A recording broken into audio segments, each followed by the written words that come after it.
Nós partimos da ideia que a melhor maneira de melhorar o relacionamento com algo ou com alguém é a partir do conhecimento.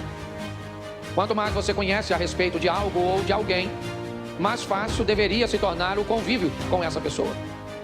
Aqui no canal Mentalidade Blindada, reunimos ensinamentos de pastores, filósofos, psicólogos e grandes pensadores. Assim podemos transformar conhecimentos em reflexões e mudanças.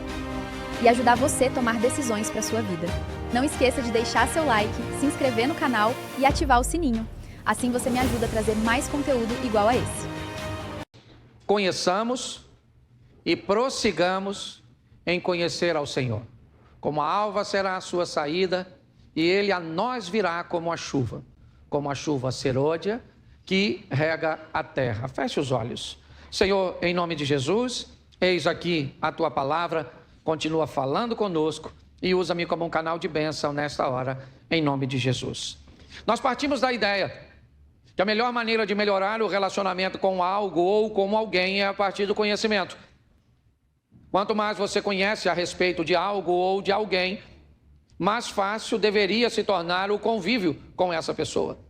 A não ser que por pirraça ou por qualquer outra postura, você opte por desagradar a pessoa. A proposta feita pela Bíblia do relacionamento com Jesus também é como um casamento. Usa essa analogia. Ou seja, é algo que tem uma grande duração e que a cada dia nós vamos descobrindo coisas novas após o conhecer. Nós vamos prosseguindo em conhecer. Depois de muito tempo, nem palavras muitas vezes mais é necessária.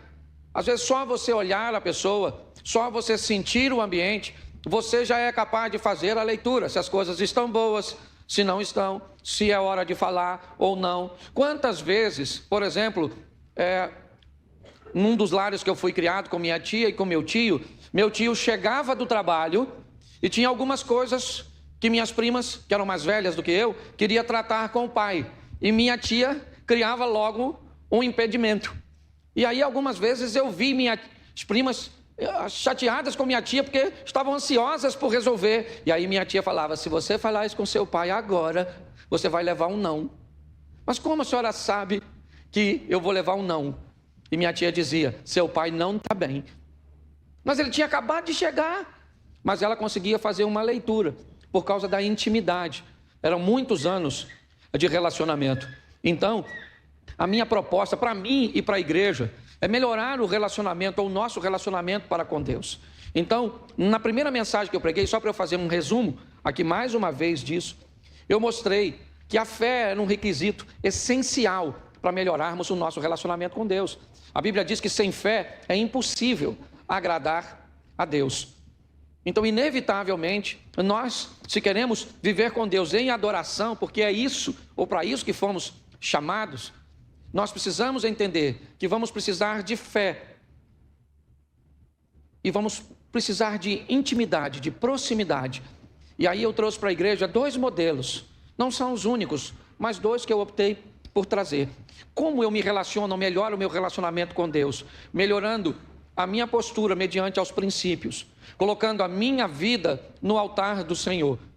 Quando Jesus está conversando com a mulher samaritana, ele diz que Deus está em busca de algumas pessoas. E ele disse que pessoas eram essas. Elas deveriam ter em si 2 características. Elas precisavam ser adoradores, que adoravam a Deus em espírito e em verdade. Ou seja, eu posso me aproximar e melhorar meu relacionamento com Deus, certo? Me tornando alguém que Ele está procurando. Ou eu posso também utilizar o caminho da busca. Buscar-me-eis, me encontrareis, quando me buscar de todo o vosso coração. O salmista diz que de madrugada ele buscava o Senhor e encontrava. Minha proposta era mostrar aqui que se nós queremos melhorar nosso relacionamento com Deus, vamos precisar obter fé. E por mais que pareça fácil, a Bíblia chega a dizer que aquele que não tem fé deve pedir a Deus. Nós vemos pessoas em situações extremamente adversas, mas que não conseguiam crer.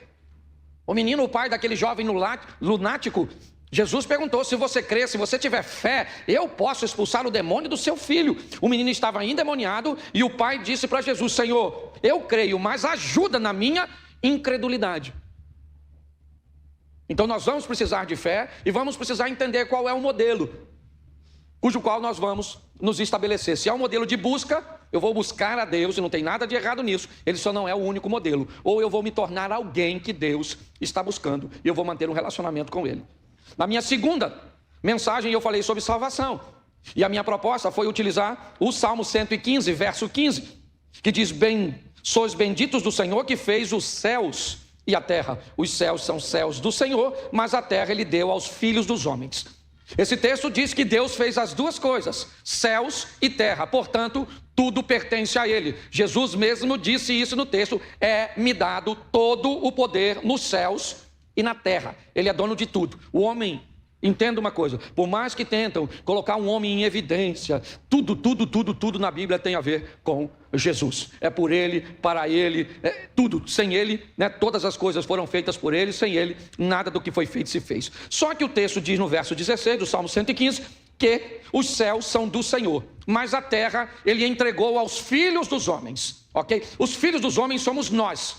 É importante nós entendermos isso. Eu vim de um evento no sábado, isso, ontem de manhã, isso.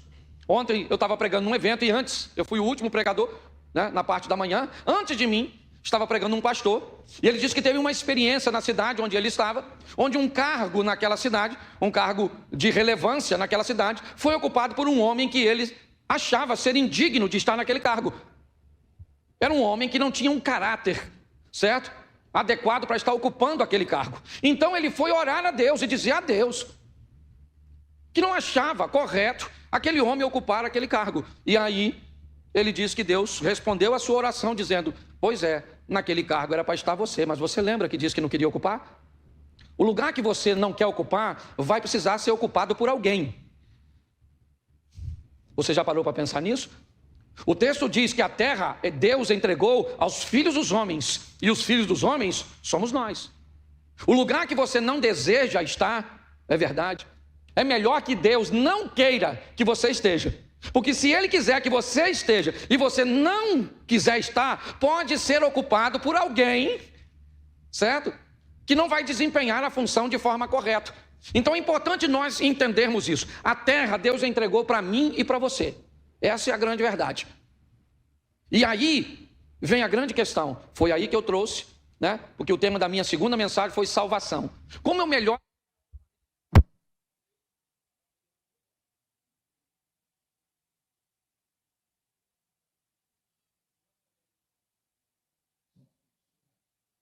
Então, como eu melhoro o meu relacionamento com Deus, conhecendo essa dinâmica da salvação?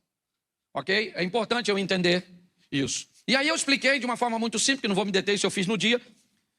Minha proposta era mostrar que você decide quem entra. Fala assim: eu decido quem entra na minha casa. Fala. Agora diz para mim: você decide quem entra na sua. E Deus decide quem entra na dele. Fala. Tá bom? Minha segunda mensagem tinha a ver com isso. Se eu vou saber de salvação, eu preciso saber que ser salvo, na conotação aqui, é poder entrar na casa de Deus, porque os céus são céus do... Então, tem uma lista na Bíblia que eu não vou ler aqui, certo? Onde Deus diz quem ficará de fora. Ficarão de fora o Sidney, o Abner, certo? Não, ficarão de fora o Robson. Ficarão de fora, ficarão de fora, ficarão de fora. Está lá uma lista na Bíblia. Aí, sabe o que acontece? Algumas pessoas dizem que vai entrar. Entendeu? Algumas pessoas dizem, mas Deus é amor. Verdade ou mentira? Só que é uma verdade, meia verdade.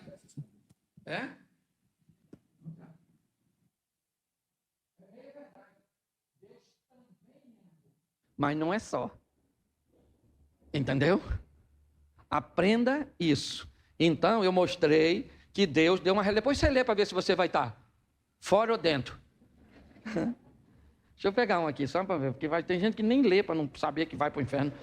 Ah, pastor, vou ler não, vai que eu vou. Ó, não vou nem ler Apocalipse, que aí está mais pertinho. 1 Coríntios 6:10. Onde é que está o texto? Não erreis, nem o fornicador, nem o idólatra, nem o adúltero, nem os afeminados, nem os sodomitas, nem os ladrões, nem os avarentos, nem os cachaceiros, nem os fofoqueiros maldizentes, e nem os roubadores herdarão o reino de Deus. Deus falou, vou ler de novo para ver se você está. A turma que faz sexo antes do casamento, o fornicador, já põe uma lenha. O idólatra não deve ter ido quase ninguém, certo? Adúltero, tem uma turma que vai. Tem, não adultera, às vezes adultera, mas adultera um combustível, adultera outra coisa, não é verdade? Aí adultera do mesmo jeito. Aí vai os afeminados, que hoje nós não estamos podendo mais falar isso, porque é um texto homofóbico. Está na Bíblia, não vai entrar, porque Deus diz que não entra, a não ser se parar com a prática. Pode até continuar afeminado, desde que não tenha a prática. Entendeu? Porque tem muita gente fresquinha, sem prática. Não tem? Ué? Tá rindo de quê, Cid? Eu sou pastor aqui na igreja, eu posso falar. Ué? Tem gente que tem fresco, tem gente que vê uma barata. Ui, que barata. Isso, o cara é... Ué? O cara é fresco, mas não é gay. Não tem nada a ver hoje, gente. O modelo mudou. Vamos parar com esse negócio. Você vai ver alguém, às vezes homossexual, muito mais macho do que muito macho. Sabe de nada. Inocente. Tem uns caras aí casadão que não pega mulher. Deixa eu ficar quieto que eu começo a falar aqui, vou virar profeta nesse troço. Tá certo? Então, tá certo? Então tá bom. Gente, voltei tudo, sangue de Jesus. Deixa eu mudar para Gálatas, para ver se melhora. 5,19. Porque as obras da carne são manifestas, quais são? Presta atenção. Adultério, fornicação, impureza, lascívia, idolatria, feitiçaria, inimizade, contenda, ciúme, ira, peleja, dissensões, heresia, inveja, homicídio, glutão. Sobrou ninguém. Sabe o que sobrou? Ministério infantil. Só ficou os kids, o resto tudo foi, certo? Então termina dizendo, acerca dos quais, de antemão vos declaro, como de antes vos disse, certo, que os que cometem tais coisas não herdarão o reino de Deus. Minha segunda mensagem teve a ver, Deus não é homem para que minta, nem filho do homem para que se arrependa. E pare de rir, porque às vezes você vai por um motivo que não é o do outro. Porque tem gente que vai se orgulhar de ir para o inferno por um motivo mais leve. Vai chegar lá na porta e vai falar assim, tu veio? E ele vai falar, vim, mas não foi, pelo mesmo motivo que o seu. Tenho orgulho, porque eu não adulterava, eu só mentia. Aí eu imagino o diabo falando, aqui não tem setor. Acabou com a geral, entendeu? Aqui vai ficar todo mundo no rolo. Então minha segunda mensagem tinha a ver com isso, tá certo? Com mostrar. Minha terceira mensagem, a proposta foi falar de santidade. Melhorar o relacionamento com Deus, entendendo o processo de santidade. A batalha que é entre as obras da carne e os frutos do Espírito. Você está entendendo? Então todos nós estamos arrolados. Às vezes nós observamos um pouco mais o erro, o defeito ou o pecado de outras pessoas, brincamos com isso, acabamos às vezes até sendo descortês, ofensivos em algum momento, às vezes acaba, né, se não prestarmos atenção, caminhando para esse lado. Mas a verdade é, todos nós estamos envoltos nesse processo e a Bíblia diz que aquele que está de pé é melhor abrir o olho para não cair. Que o diabo se disfarça de anjo você pode chegar no inferno na mãozinha do anjo. Com asinha e tudo. Estou indo para o céu. De repente abre a porta. Você fala, nossa, o céu é quente. O diabo fala, aí agora chegou no seu lugar. Entendeu? Então não é brincadeira, todos nós estamos nisso aí. Minha proposta hoje é falar de melhorar o relacionamento com Deus, sempre conhecendo, prosseguindo em conhecer. Mas hoje focar na obediência, mas não na obediência cega. No primeiro culto nós tivemos aqui um desembargador, o Dr. William Douglas, deu uma palavra de 15 minutos, mas extraordinária, certo? Falando um pouco disso. Mas eu quero mostrar a vocês que quando vamos nos relacionar com Deus, nós vamos ter que enfrentar um grande desafio. E ele é exposto em alguns versículos que vai nos dar um entendimento disso. O primeiro é 1 Samuel capítulo 16, verso 7. Eu vou ler bastante, vou falar um pouquinho que eu ainda prego amanhã, estou com a voz cansada. Porém o Senhor disse a Samuel, não atente para a sua aparência, nem para a sua altura, né? Nem para a altura da sua estatura, porque o tenho rejeitado. Porque o Senhor não vê como vê o homem, pois o homem vê o que está diante dos olhos, porém o Senhor olha para o coração. Preste atenção, porque nós não estamos falando de um Zé Mané. Nós não estamos falando de um camarada qualquer. Nós estamos falando de um profeta, certo? Do nível de Samuel. Samuel é um cara que escuta a voz de Deus nas montanhas, que Deus dá para ele instruções específicas. Samuel, enche o vaso de azeite, desce a Belém, vai à casa de Jessé, o belemita. Quando você chegar lá, aguarde a minha sinalização, porque da casa de Jessé eu vou levantar um novo rei. Antes disso um pouquinho, Deus conversa com Samuel e diz: Samuel, até quando você vai ter pena de Saul, tendo eu o rejeitado para que não reine sobre Israel? Preste atenção, não estou falando de alguém que não conhece Deus. Ele é alguém íntimo, mas que por mais intimidade que tenha, ainda tem dificuldade de lidar com Deus. Quando ele chega na casa de Jessé, ele chega com o seu modelo mental e cultural. Então é óbvio que lhe é apresentado o filho primogênito, Eliabe. Então na cabeça de Samuel, o rei é o primogênito. E Deus então diz para Samuel: Samuel, não atente para a sua estatura, para a sua aparência, para o seu posicionamento, porque eu o rejeitei, porque eu não vejo como você vê, Samuel. Você vê o que está diante dos olhos, eu olho para o coração. Nós já vemos aqui, certo, uma grande dificuldade de nos relacionarmos com Deus. Se nós queremos melhorar o nosso relacionamento com Deus, vamos precisar colocar nossa ótica mais perto da ótica de Deus. Se nós olhássemos a nossa ótica, nunca Jesus chamaria a mulher samaritana, nunca Jesus iria atrás do endemoniado gadareno, nunca.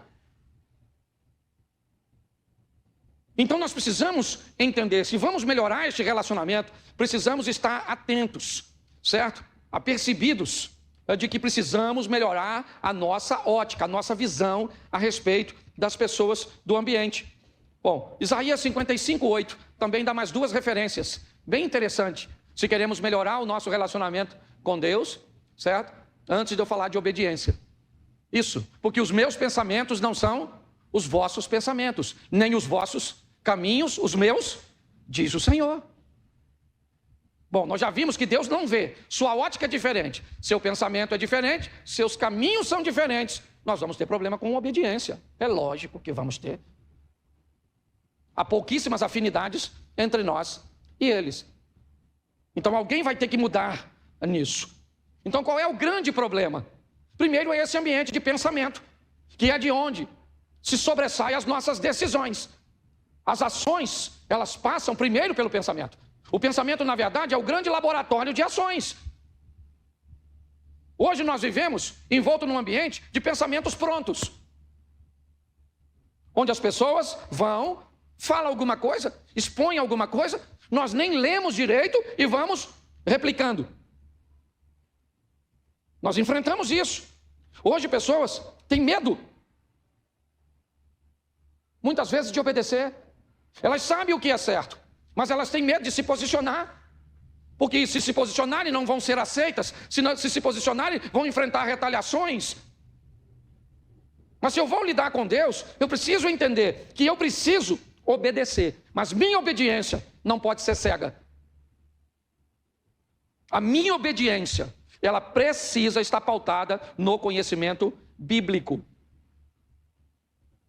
Se você não conhece, quem vai dizer que você não pode, tem que te oferecer o conhecimento para que te estabeleça a proibição. Mesmo que essa informação seja subjetiva. Você, inevitavelmente, vai ter que se deparar com o seu livre-arbítrio de dizer se quer obedecer ou não.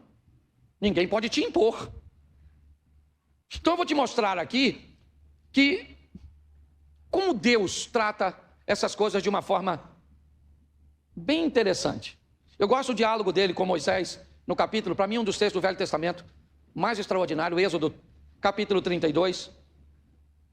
Bota o verso 11, por favor. Êxodo 32, 11. Porém, Moisés suplicou ao Senhor. Moisés está conversando com Deus. Ó Senhor, por que se acende o teu furor contra o teu povo? Que tu tiraste da terra do Egito com grande força e com forte mão. Verso 12. Porque hão de falar os egípcios dizendo: para o mal, ou para mal os tirou, para matá-los nos montes e para destruí-los da face da terra. Torna-te a ira do teu furor e arrepende-te deste mal contra o teu povo. Presta atenção, porque Deus está conversando com Moisés, dizendo: Moisés, eu vou acabar com esse povo. Presta atenção, Deus está falando com Moisés. Moisés, eu vou acabar com este povo e eu vou formar um povo com você.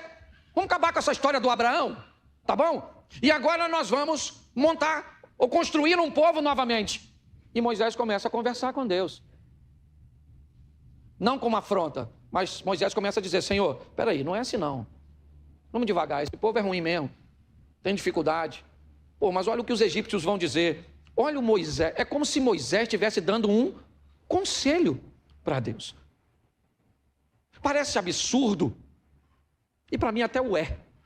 Mas a grandeza de um Deus que não se diminui em dizer, eu permito um mortal conversar comigo a respeito de suas ideias, do que ele pensa, sabe? E a grandeza de olhar para o ser que ele criou e dizer, caramba, esse cara é capaz de pensar, de amar este povo. Ele rejeita a proposta de começar um povo através dele, porque aprendeu a amar esse povo como eu amo, a ponto de dizer o verso 32 desse capítulo. Bota para mim aí, ó. Capítulo 32, verso 32. Olha o que Moisés fala para Deus. 32. Lê para mim.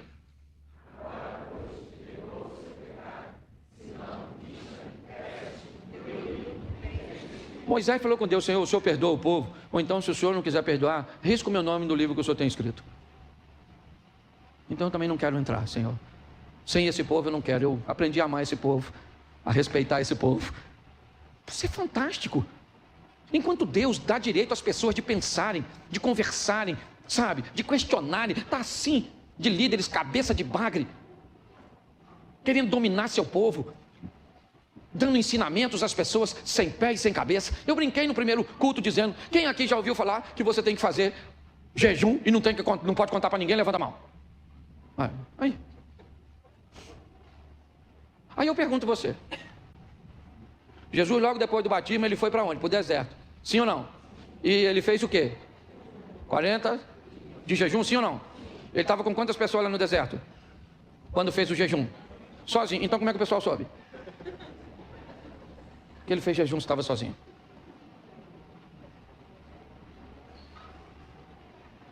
Deixa eu falar uma coisa para você. Quando você for ler o texto dos alardes dos hipócritas, o grande problema é que a pessoa sai de uma extremidade para ir para outra. Às vezes eu vejo. Vamos tomar um café? Vamos tomar um café? Eu não sei se não está com fome, não sei se está. Mas eu às vezes evito falar, entendeu? Mas eu entendo. Eu gosto dessa coisa do Moisés, sabe? Dessa coisa de conversar com Deus, de ser alguém que pensa, sabe? De chegar e dialogar com Deus. Agora presta atenção em algumas obediências cegas que acabaram em desastres. E tá assim de gente, ó, que chega aqui porque obedeceu cegamente em outro lugar e fica frustrado. Eu vi um grupo de camaradas que sabe o que eles obedeceram?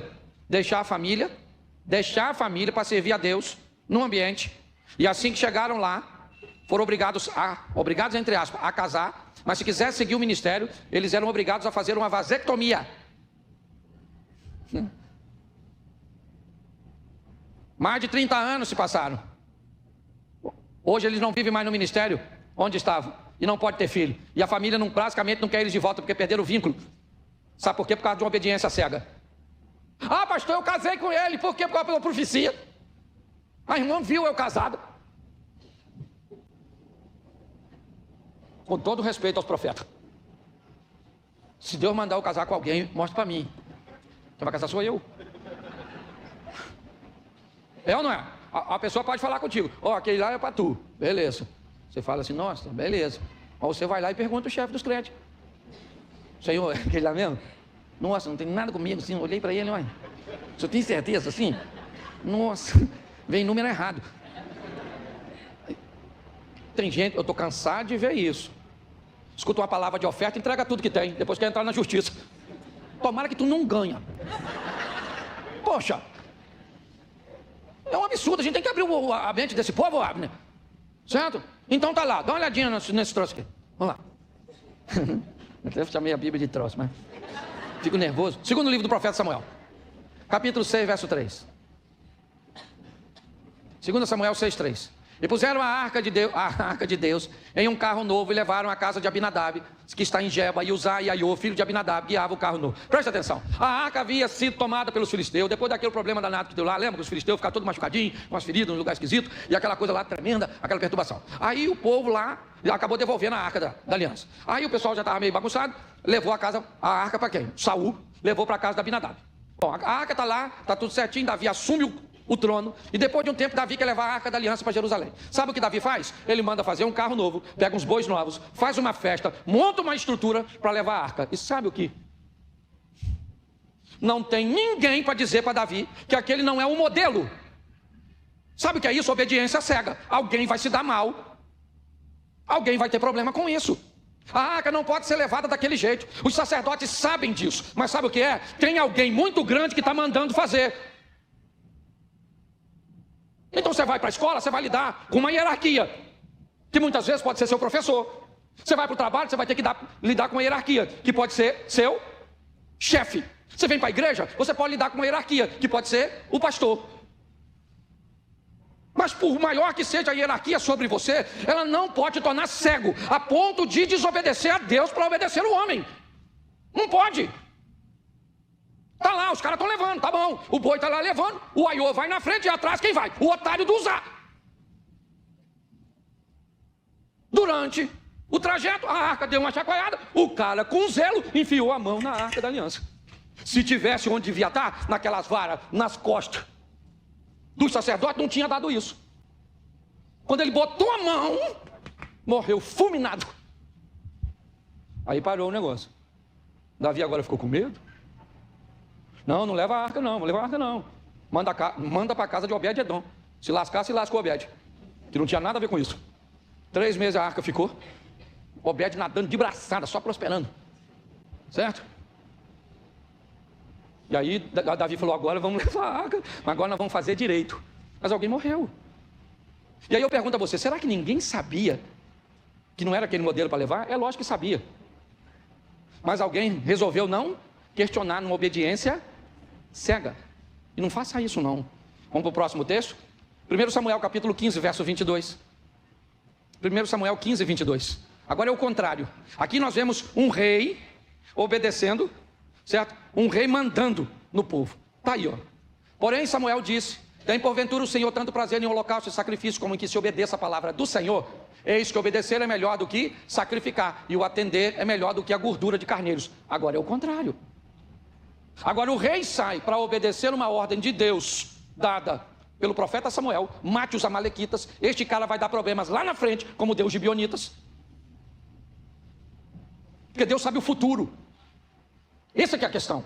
Quando Deus manda você eliminar alguma coisa hoje, não significa que isso vai te causar problema daqui a pouco, mas significa que isso vai te dar aborrecimento lá na frente. Porque tem coisas que te geram prejuízo imediato, tem coisas que te geram prejuízos, certo, a médio prazo, e outras a longo prazo. Hoje eu fui visitar um camarada que há um tempo atrás eu andava com ele, eu trabalhava com ele está com 80 e poucos anos, e eu lembro uma vez que ele, muito católico, foi consultar, ele tinha largado a esposa, Abner, e foi consultar a freira, que ele era católico, e uma senhorinha, aí ele foi e contou lá, me apaixonei por uma secretária, e aquela coisa toda, e tal. E aí a freira, só escutando, aí a freira falou assim, meu filho, faz o que manda o seu coração, é isso que você quer fazer? Aí ele falou, ela falou, faz. Aí ele olhou para ela e diz assim, mas assim é muito fácil, eu faço o que eu quero. Ela diz, não, você faz o que você quer agora, mas o tempo vai passar e você vai colher o que não quer. Hoje eu vi isso, fazendo uma visita a ele.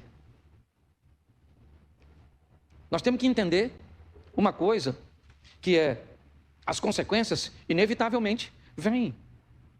Nós vemos agora o Saul sai para obedecer, é verdade, mas no caminho, em algum momento, segundo ele, o povo veio até ele. O povo veio até ele. Ele é o monarca, ele é o rei. Ao contrário de Davi, que naquela ocasião não queria saber da opinião de ninguém, o Saul agora está na outra ponta dessa corda, se preocupando com a opinião de todo mundo. Entendeu? Porque às vezes é a pressão de uma autoridade que te faz desobedecer, te faz ficar cego, mas às vezes é a oposição de um grupo. Ah, eu fico sem graça de dizer isso, eu fico sem graça. Ah, é? Então tá bom, você vai ter problemas. Sabe o que aconteceu com esse cara aqui, ó? Samuel chegou e perguntou a ele: ô, Saul, e aí? Saul falou: e aí? Falar com você, Samuel, fui lá e fiz tudinho que Deus mandou. Mas ele trouxe os bois e as ovelhas. E aí Samuel falou: mas que mugido de bois é esse que eu estou escutando? Que balido é isso de ovelhas? Sabe o que Samuel está dizendo para Saul? Saul, desobediência faz barulho. Desobediência faz barulho. Então, por causa disso, Saul, sabe o que vai acontecer? Ah, você obedeceu a eles? Ficou cego e obedeceu para ser aceito por eles? Então tá bom. Então o teu reinado caiu por terra. Acabou, chega. Porque obediência cega acaba gerando isso. Vamos lá? Marcos 6, 24. Está aí, ó, mais uma vez. E saindo ela perguntou à sua mãe: que pedirei? E ela disse: a cabeça de João Batista. Aniversário de Herodes, a festa está rolando, Herodes bebeu um pouco mais, ok? Então entra Salomé, a filha de Herodias, para dançar para ele. Ela dança, ele bêbado, olhou para ela e disse: menina, me pede a metade do meu reino, que eu te dou. Bêbado, por isso que eu falo, está lá, Gênesis. Controle, governo. Se o tempo é bom, governe. Se o tempo é ruim, governe. Governe em qualquer tempo da sua vida. Porque o que o diabo precisa é de uma oportunidade. E ele vai usar contra você. Saiba disso. Aniversário, o cara está bem, está tudo feliz, está tudo certinho. Pronto. Capítulo 6, 24. Põe o 25 para me dar uma olhadinha. Verso 26. É que eu perdi o texto, não lembro onde está. Põe o 27. Eu perdi o texto. Não lembro de cabeça onde está, mas o texto diz, bota o 20, por favor. 6:20? Não lembro. É muita coisa na cabeça. Bota o 6:20, por favor. Porque Herodes, preste atenção no cara que Herodes mandou matar.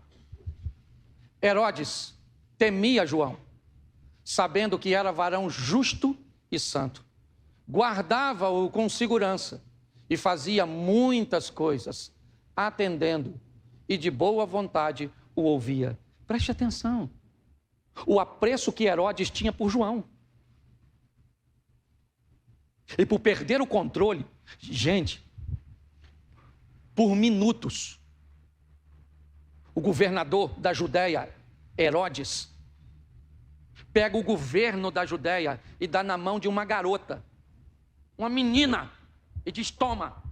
A menina, coitada, sem experiência nenhuma, não sabia o que fazer. Me pede a metade do eu, vou falar com a mamãe. E aí a mamãe diz: pede a cabeça do João Batista. Pede Herodes para trazer a cabeça do João Batista. Eu não sei quantos anos tinha Salomé, mas uma coisa eu sei. Ela deveria ter dito: não vou pedir isso. Não vou pedir isso. Porque eu pergunto a você, essa morte caiu na conta de quem? Nela. O pedido era dela, se ela deu para a mãe. Nós precisamos entender, irmãos, e hoje está muito difícil dizer isso.